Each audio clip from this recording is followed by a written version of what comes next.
Welcome to Inside the Film Room. I'm Kristen Ergel alongside head football coach Will Healey. The Governors defeat Eastern Illinois 28-13. Coach, your team was the first team in Governor history to win 7 games in the OVC. What was it like celebrating with your team after the game?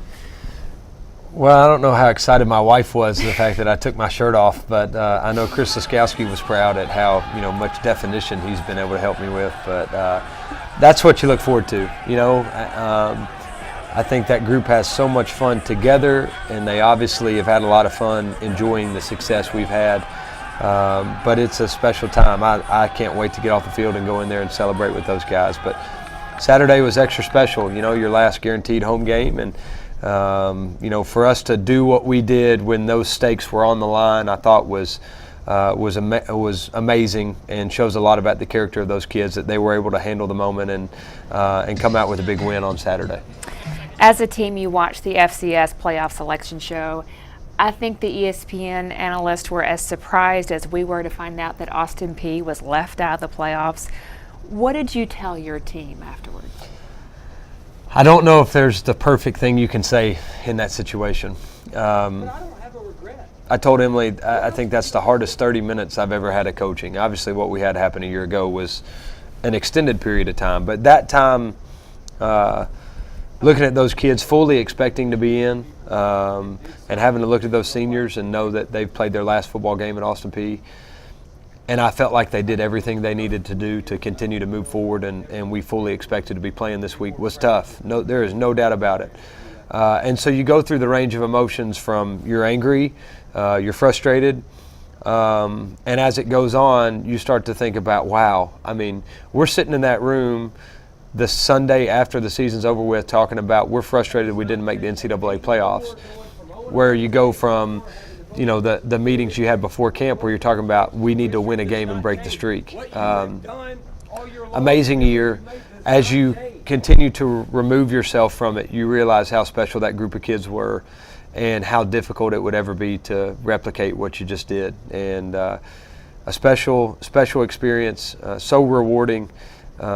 Just a unique group of people that was involved all year long, and Sunday was tough, but it will never define what our season was about. Let's talk about the game specifically. Offensively, there's a lot you could talk about. You kept EIU's offense off the field by controlling the clock. You doubled EIU's time of possession. To what do you attribute that success? Well, running the football and controlling the line of scrimmage was a big part of our game plan, and thought we were able to do that. I think their defensive line is very good. I knew they were physical. I knew it would be a tough defense to move the ball against, but we ran the ball effectively. We didn't have a turnover until the end of the game there, so we were able to win the turnover battle. With the weather and that sideways rain that was coming in, it was a difficult. You felt like you were having to run as fast as you could to just move into that wind. But I thought we did a good job moving the ball. We stayed, especially in the second half. We were a little bit more consistent. We were disciplined, and our backs, I thought, ran the ball really hard. Defensively, they set the tone early in the game with a turnover, 3 on the day. What stood out to you? Those kids played great all year long. I think that the defensive improvement was off the charts. And again, I was hoping that we would make the same defensive improvements in year 2 that we made offensively in year 1, and then would be able to keep up what we did offensively. But creating the 3 turnovers on Saturday was enormous.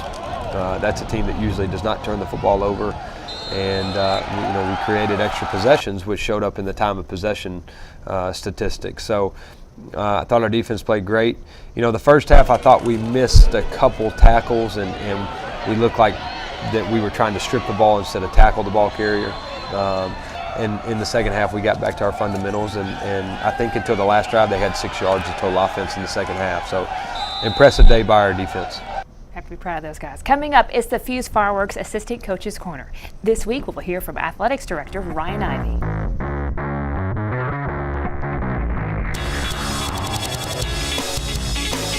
Welcome back. It's the Fuse Fireworks Assistant Coach's Corner. I'm alongside Director of Athletics Ryan Ivey. What a turnaround season the Austin Peay football team has had. I know you addressed them on Sunday. What did you tell this team? Yeah, Chris, I told them, one, I was extremely proud of them, that I was proud about their effort, everything that they've done throughout the season. I mean, the ability that they were able to persevere throughout this entire year, leading up from last year, going into this year, what they did throughout the off-season, through the summer, going into preseason camp and going into fall camp and all the things that they did, I mean, really gave them the opportunity to be successful this year. We talk a lot here within our athletics department that winning and losing doesn't define us, and that it is a result of our actions and the things that we do on a daily basis. And so it was important for me that they understood that whether they made the playoffs or not is not going to define the success of their season. And it was really an emotional day. I think the raw emotion of the whole event came out, and it was really inspiring to see the love that was in that room, and we certainly talked about that, and I mentioned that to them, the fact that they were able to persevere. I mean, the fact that they were able to get through the season the way that they did, and it wasn't because they were probably the most talented team. It was because they cared the most about each other. They cared the most about what was going on, that the love that they had for one another, and I told them that the world needed more of that, and the fact that they were going to be successful people outside of football because of what they learned this season. And to me, that is the epitome of what we do on a daily basis from an athletics standpoint, that we get to use the game of football or basketball or athletics in general to teach the game of life. And it was encouraging to see that this year. It was encouraging to see that in the room, that when the day didn't go our way and our name didn't get called, that they were there for each other, that they were there to love each other, to care about one another, and really to support one another. And that's the best thing of all. And I think our world is going to be better because of these young men. You came here and basically were told by others that you couldn't win at football, and you've proven that to be untrue. When I talk to the staff, they tell me that you have blazed a trail for them to be successful. I know it's hard to brag on yourself, but what were some of the things that you put in place from an infrastructure perspective to personnel that's setting up your teams to be successful? Yeah, I think first and foremost, successful programs, successful organizations aren't defined by facilities. They aren't defined by money. They're defined by people. And first and foremost, we have to get the right people in place. And I think, 2 years ago when I made the decision that we were going to make a coaching change, that it was important to me that we found the right person to make sure that he could get the right people around him to be successful, because football is the ultimate team game, and there is not one person that's more important than another. And it's the same way with the football coaching staff, that we had to have a really good head coach who had really good vision, but he had to have the ability to go out and hire really good assistant coaches moving forward. So the ability to invest into the assistant coach's salary pool, the ability to invest into a scholarship aspect of it, the ability to invest into future facility enhancements and really things that we're doing from a weight room standpoint, the ability, to have a strength and conditioning, director of sports performance like Coach L, so that he's able to build his staff around that moving forward. Because while it's extremely important for football, it's also extremely important for every other sport that we have. And I think you can see the success and results that we've had here this fall as a result of those actions and things that have occurred. And football obviously certainly being a big part of that. But it was important to me, and I tell our coaches all the time that I'm going to do everything, that my number one job is I'm going to do everything that I can do to make sure that you have the resources you need to be successful. And every day I'm going to fight tooth and nail to do that, and making sure that we're giving you the opportunity to be successful. Because if I'm going to ask you to win and lose games, then I better be willing to help you do that along the way. When you look at these football players who have learned firsthand how to overcome adversity, you think about the impact they will have on others going forward and how they're going to draw from this experience. It made me think about how none of this could really happen without people who invest in updating buildings and building new buildings and all those types of things, funding scholarships. What would you tell someone who is thinking about partnering with APSU Athletics? Well, first of all, I say, what are you waiting for? Now's the time to do it, and I've said that from the day one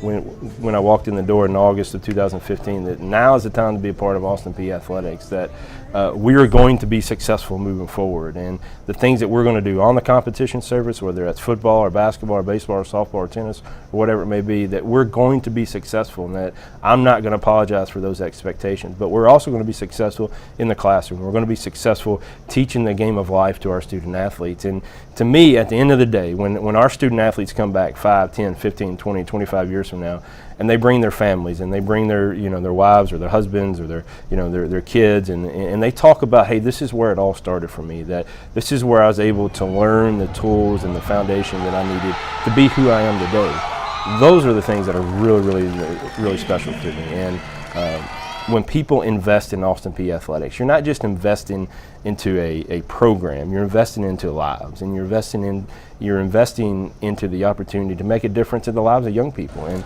these young people are the future of our world. They're the future of our country, they're future leaders, they're future doctors, they're future attorneys, they're future business owners, and they're going to make a huge impact on this world. And now is the time to invest in their future, because at the end of the day, someone invested in us. That's right. Someone took the time to invest their time, their talents, their treasures, whatever it may be, into us. And so now it's time for us to give back. And it is exciting. We have some great student athletes, and we have some great people who are doing some really amazing things. And now is the time to do it. And we've got a plethora of opportunities for people to get involved, whether that's being a season ticket holder, or whether that's being a Governor's Club member, or donating through building funds, capital campaigns, all those things coming up. But I always tell people that we need your money. There's no question about it. But the one thing that we need for you to do is to be present and show up. Just show up and be around these student athletes, be around these kids, because they are amazing. They're amazing individuals who are going to do amazing things in their life. We have to brag on the volleyball team who just captured the OVC title. Men and women are in basketball season now. What's next for Gov fans? Yeah, again, unfortunately, football ended really abruptly for us, but we're in the process now of really getting into the winter sports season. Now we got volleyball getting ready to head to the NCAA tournament for only the third time in program history, and it's the first time that our program's ever won 30 games in a season. They won the regular season championship and the tournament championship, and so just having a fantastic year, and really it's been fun to watch those girls and what they're doing. So that's coming up. We've got the selection show for volleyball on Sunday, and we're going to have a big watch party for that, and we'll make sure that people know what's going on there. We've also got basketball season starting now, and here we go. It's really that time of year of basketball starting to move forward, and then before we know it, we'll turn on twice, and baseball and the spring sports will be here. So there's a lot of things going on right now. I would encourage people to get involved. Check our website, check our social media pages, things of that nature. But now's the time to be involved, and again, to come and be a part of it. I think we're doing some really cool things from an atmosphere standpoint. I think our marketing staff, our external staff, our video staff, all those people are doing some really amazing things to make sure that people enjoy the game, and it's been fun to watch. And I can promise you, there's more success coming. What an exciting time to be a Governor fan. Coming up is the Bojangles Player Spotlight this week. It's James Coleman. Stay with us.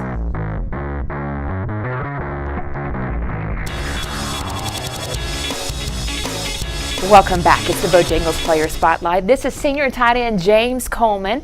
James, what a season we have just experienced. The Govs won more games this year than the past 6 seasons combined.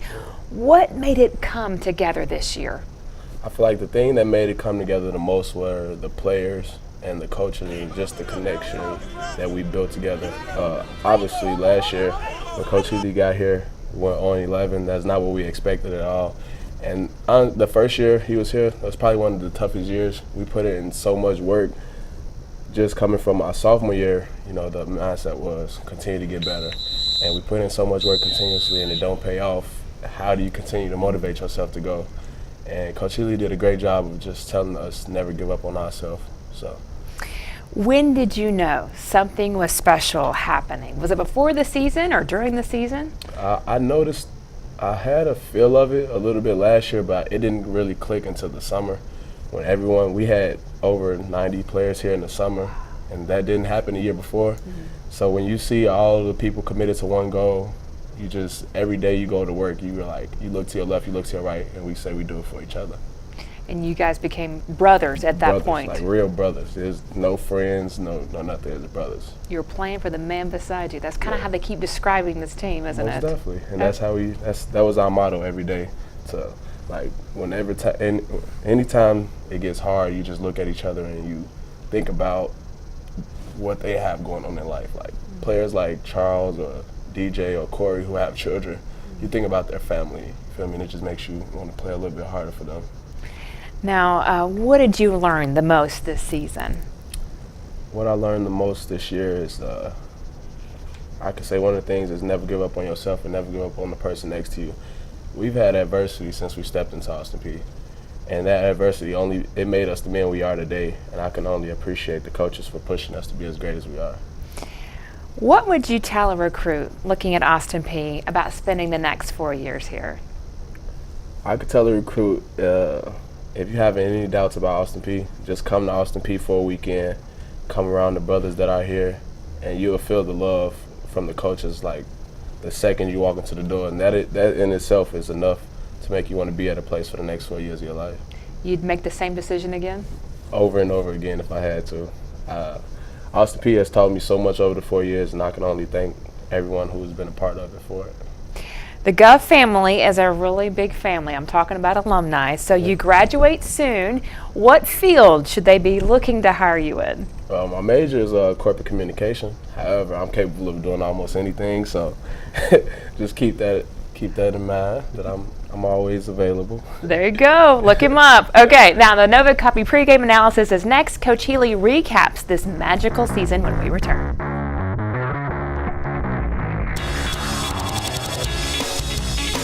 We're back on Inside the Film Room. It's the Nova Copy pregame analysis. We just talked with James Coleman. He said he'll reflect back on this season and what he's learned for the rest of his life. What does that mean to you? It was a special group, and I think so many of them learned so much about themselves through the adversity that they had to handle while they were here. James is a great example. Even this year with injuries, the last 2 years really with us, and I don't think he's been as healthy as he would have loved to have been, but for him to come back and fight for us the way he did the last couple games, I think showed a lot to our football team about his resiliency. Obviously, we know he's an extremely talented football player, but I think he's changed his ways a little bit. He's so much more consistent. He's a team player. He cares about his teammates. He's doing the right thing, and I think he's got a chance to be a really successful at whatever he does whenever he leaves here. Obviously, I think he's got the talent to have an opportunity to play in the NFL. But just as far as what type of person he is, he's made tremendous strides, and he's a great kid. We'll really miss him. Let's go back to the start of the season. You show up in Nashville at the OVC Media Days. The preseason rankings come out, and you're picked dead last. Now you finish 4-0 on the OVC on the road, 7-1 overall, with the only loss, the number 3 team in the country. Clearly, no one expected this, but did you see this coming? Well, I mean, you just talk about a range of emotions. I mean, you go in, you talk about a humbling experience, walk into OVC Media Day after just going 0-11 and being picked dead last. I mean, it was the laughing stock of the OVC and the laughing stock of college football. We were picked dead last in the country in Division I football. When did I see it coming? I knew we were going to be more talented. I didn't know how that would translate into wins. I knew our kids had put more time into it in the weight room. I felt very good about how we would be able to match up physically with other teams across our league because I felt like our kids put as much into it as anybody. I think the expectations for how many wins were coming changed each and every week. I felt like we got better as a football team from week 1 to week 12. You go play Cincinnati and you play them as close as you did and had a chance to win, and now your expectations change that week. Then you go into the Miami of Ohio game, you play well with them for about 3 quarters. Now you're ready to get back home and go see how that translates into the Moorhead game. You beat Moorhead, now you expect to go beat Murray. You beat Murray, now you expect to go beat Martin. But if you looked at the schedule before the season started, I don't know if you would have ever said we're going to go 7-1 in the OVC and we're going to go 8-1 versus FCS opponents.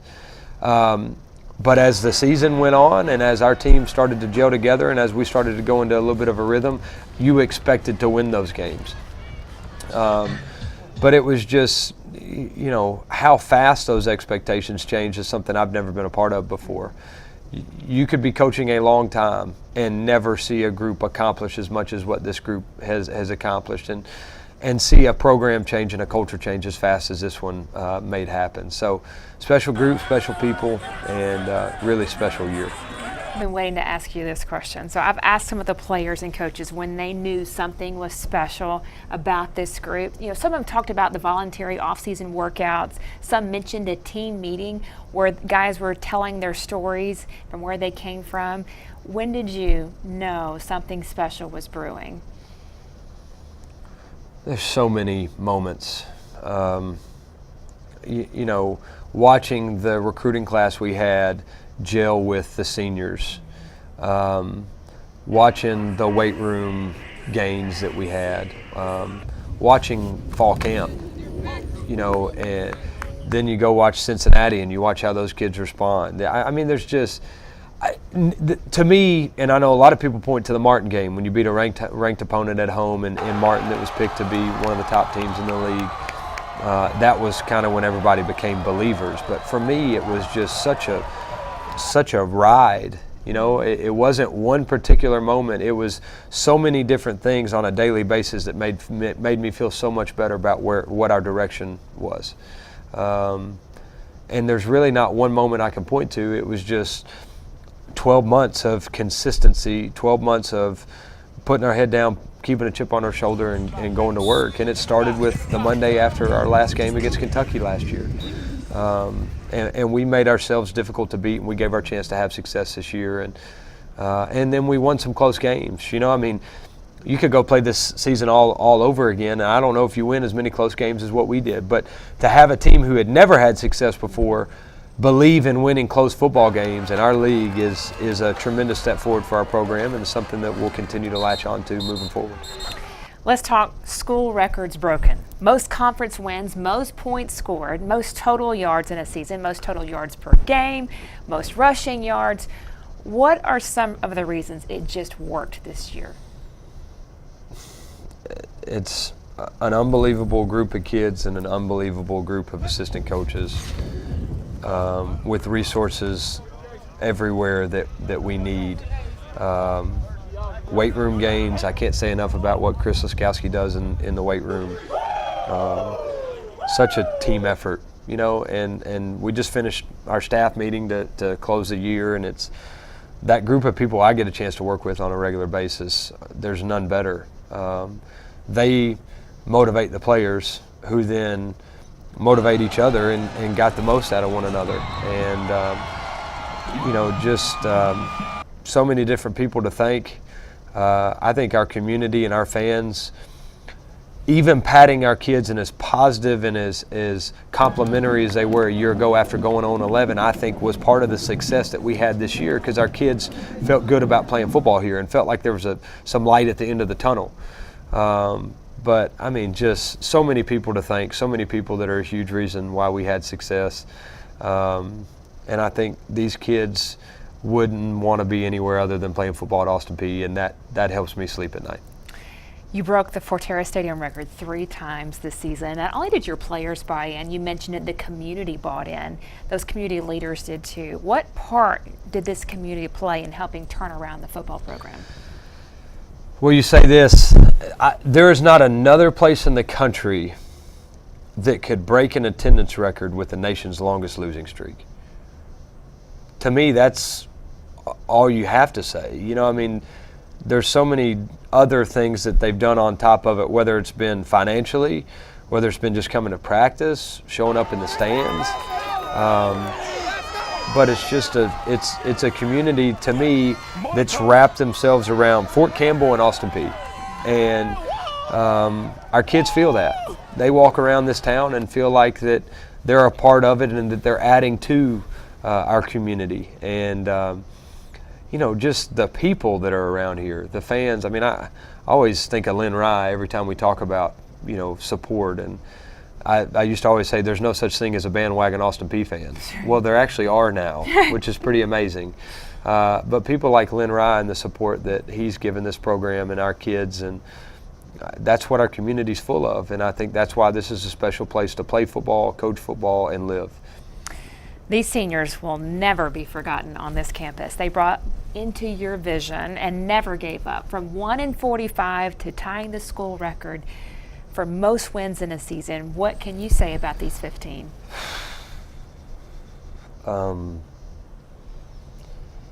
you know, you come into a program, you take a job, and it's sometimes it's hard for you to love the kids that were given to you as much as you love the kids that you picked, the ones you've recruited. So we grew to love each other. The experience that I had with the seniors and the kids that had been a part of this program before I got here that didn't choose me and I didn't choose them were some of the most rewarding experiences I've ever had. I'll forever remember hugging Malik and Max and Tiny and those guys after the first win. I'll forever remember what it was like to hear those kids stand up on Friday night and talk about how fortunate they were to play football at Austin Peay. Those kids will always be better human beings because of the adversity they fought through and how they came out on the positive end of it. But to me, the thing I'm most proud of with this whole group is you bring a staff in that's promising change and that's trying to convince you that this program can be successful. You work harder than you've ever worked in your life, and you still go 0-11. So in an instant gratification society, these kids went the total opposite way and were trailblazers and said, we're going to believe in it, we're going to stick with it, and we're going to go make the most out of this opportunity. So they worked so much harder even though they didn't get the success that they expected or deserved. I don't think what happened yesterday is any different. You know, we deserved to be in the NCAA playoffs. We expected to be in the NCAA playoffs. But the way these kids have handled themselves since is what this place is about. The tweets, the social media stuff, the way they rallied around one another during that meeting, how close they were at church on Sunday is what makes these kids spectacular and exceptional and extraordinary. And special group, their name will forever be sketched in the history of this turnaround of this program, and they will always be welcome back. Thank you, Coach Healey. I appreciate that. I have to say, a tremendous hard work that has gone on behind the scenes for this show. Our technical director, William Bush, director of video services, Taylor Wiseman, on camera, Neil Rye, and Kevin Young, senior director of marketing and digital media. It's been a fun season. Thank you so much for watching Inside the Film Room with Coach Will Healey. I'm Kristen Ergel. We'll see you next season.